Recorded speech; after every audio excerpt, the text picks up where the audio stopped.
গাজার ধ্বংসস্তূপের ভেতর থেকে আবারও মাথাচাড়া দিয়ে উঠছে যুদ্ধের আশঙ্কা। ফিলিস্তিনের স্বাধীনতাকামী সংগঠন হামাস বলছেন, ইসরায়েলের প্রধানমন্ত্রী নেতানিয়াহু যুদ্ধবিরতি চুক্তি বানচাল করতে চাচ্ছেন। মুক্তি পাওয়া ইসরায়েলি জিম্মিদের বিনিময়ে ফিলিস্তিনি বন্দীদের ছেড়ে দেওয়ার কথা ছিল, কিন্তু নেতানিয়াহু সেই প্রতিশ্রুতি ভেঙে দিয়েছেন।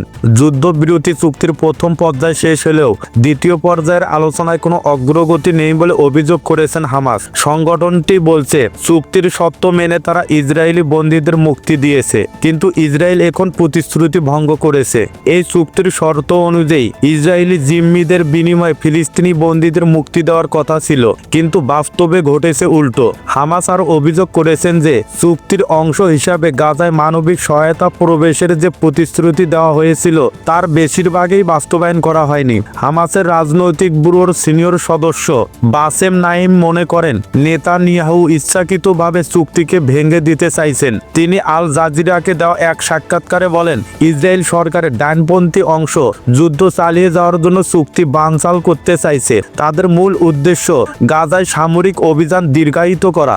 নিউ ইয়র্ক টাইমসকে দেওয়া এক সাক্ষাৎকারে ইসরায়েলি কর্মকর্তারা স্বীকার করেছেন যে ইসরায়েল চুক্তির শর্ত পুরোপুরি মানেনি, তবে সরকারিভাবে ইসরায়েল এসব অভিযোগ অস্বীকার করেছে।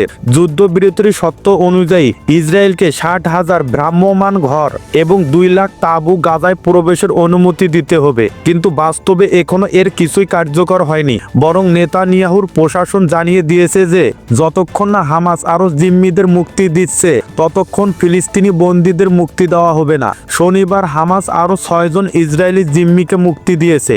এর বিনিময়ে 620 জন ফিলিস্তিনি বন্দী মুক্তি পাওয়ার কথা থাকলেও ইসরায়েল তা স্থগিত করেছে। যুদ্ধবিরতি চুক্তির লক্ষ্য ছিল গাজার ভয়াবহ মানবিক সংকট কমানো, কিন্তু বাস্তবতা হলো গাজার 24 লাখ মানুষের মধ্যে 90% এখন বাস্তুচ্যুত। ইসরায়েলের অবরোধের কারণে খাদ্য, পানি এবং ঔষধের প্রবল সংকট তৈরি হয়েছে। গাজার সরকারি মিডিয়া অফিস জানিয়েছে, 7 অক্টোবরের পর থেকে ইসরায়েলি হামলায় নিহত হয়েছে 48,319 জন ফিলিস্তিনি।